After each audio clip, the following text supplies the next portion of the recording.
বন্ধুরা, তোমরা সকলে কেমন আছো? আশা করি সবাই খুব ভালো আছো, সুস্থ আছো।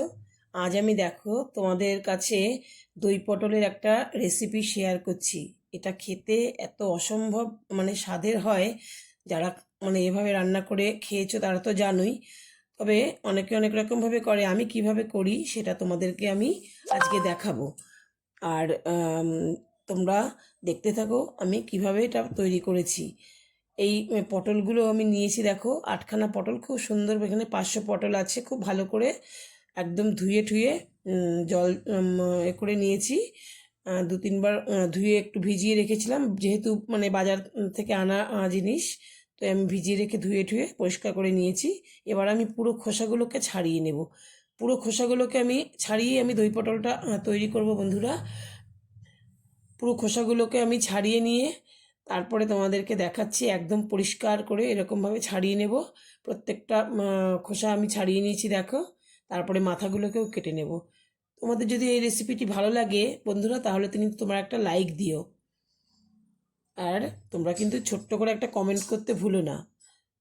দেখতে পাচ্ছ মাথাগুলোকেও আমি সব কটার কেটে নিয়েছি। কেটে নিয়ে এবার আমি গাগুলোকে একটু, দেখো, গোটাই রাখবো, গাগুলোকে একটু চিড়ে চিড়ে দেবো। গাগুলো চিড়ে দিলে কি হবে, একটু নুন, হলুদ, এগুলো মশলা এগুলো কিন্তু ভালোভাবে ঢুকবে। অথচ আমি গোটা করেই রান্না করব, গোটাই রাখবো। ভেতরটাও কি সুন্দর দেখতে পাবে একদম। যেহেতু গাটা চিড়ে দিয়েছি, নরম হবে, কোনো শক্ত ভাব থাকবে না। আর কিভাবে নরম থাকে সেটাও তোমাদেরকে আমি ভাজার ইয়েতে দেখিয়ে দেবো। এবার আমি নুন আর হলুদ খুব ভালো করে, দেখো, মাখিয়ে নিচ্ছি।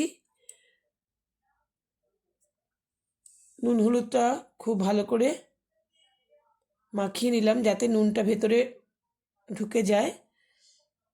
তারপরে দেখো কড়াইতে আমি সাদা তেল গরম করে নিয়েছি। এবার আমি চারটে চারটে করে ভেজে নেব তেলের মধ্যে।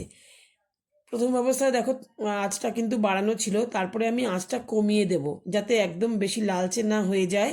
অথচ আস্তে আস্তে কিন্তু ভাজাটা হলে গায়ে বেশি যেন দাগটা না ধরে, তাহলে দেখতে তো অত সুন্দর লাগবে না।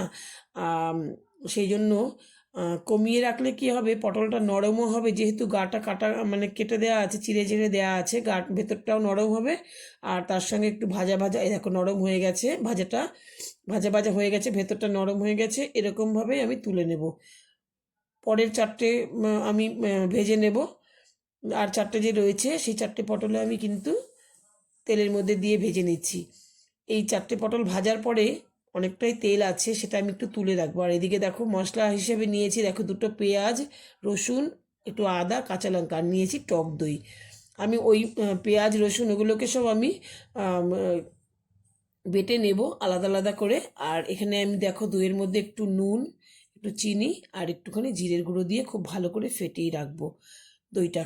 দইটা এখন ফেটিয়ে রেখে দেবো, খুব ভালো করে মিশিয়ে নেব, মিশিয়ে নিয়ে রেখে দেবো। এবার কড়াইতে দেখো একটু তেল তুলে রেখেছি। আর দেখো পটল ভাজার জন্য কড়াইয়ের মধ্যে কেমন দাগ হয়ে যায় তেলের।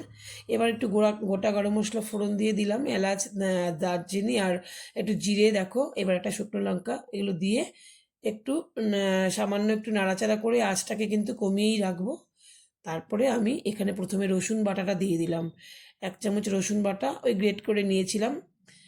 মিক্সিতে একসঙ্গে আমি পেস্ট করিনি, আলাদা আলাদা করে গ্রেটারের সাহায্যে গ্রেট করে নিয়েছি। তারপরে দিয়ে দিলাম পেঁয়াজ বাটাটা।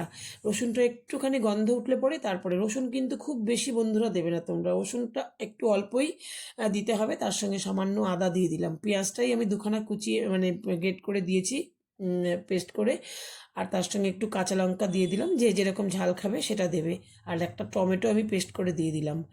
টমেটোটা দিয়েও খুব ভালো করে দেখো নাড়াচাড়া করে মোটামুটি একটু তেলটা ছেড়ে আসবে সেরকম পর্যন্ত আমি নাড়াচাড়া করে নিই। তখন একটু নুন আর সামান্য হলুদ দেবো, খুব বেশি হলুদ আমি দেবো না, সামান্য একটুখানি, দেখতে পাচ্ছ। আর আমি কিন্তু কোনো কাশ্মীরি লঙ্কার গুঁড়ো বা লাল লঙ্কার গুঁড়ো ব্যবহার করছি না এখানে, এটা এমনি আমি তৈরি করব। এবার দেখো তেলটা মোটামুটি ভাজাটা হয়ে এসেছে, তেলটাও ছাড়ছে। এই অবস্থায় আমি দইটাকে কিন্তু খুব ভালো করে ফেটিয়ে রেখেছি, সেই দইটা এবার আমি ঢেলে দেব।